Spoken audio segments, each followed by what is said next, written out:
guys, no? Ito nga pala yung code na ginawa ko na lagi system gamit yung Java. So ito yung code. So registration at ito yung code sa dashboard. So tayo natin i-run. So tayo natin maglagay dito login. So wala, invalid siya. Mag-register muna tayo. So username, tapos password, confirm password, first name, last name,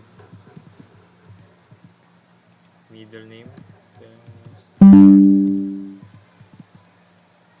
last mail, year,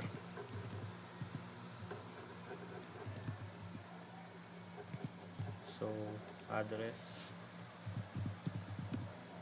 So i-register natin guys, successful.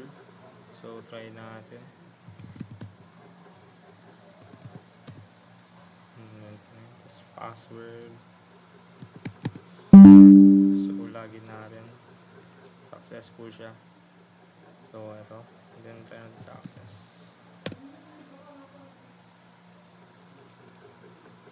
Users. So ito siya sir.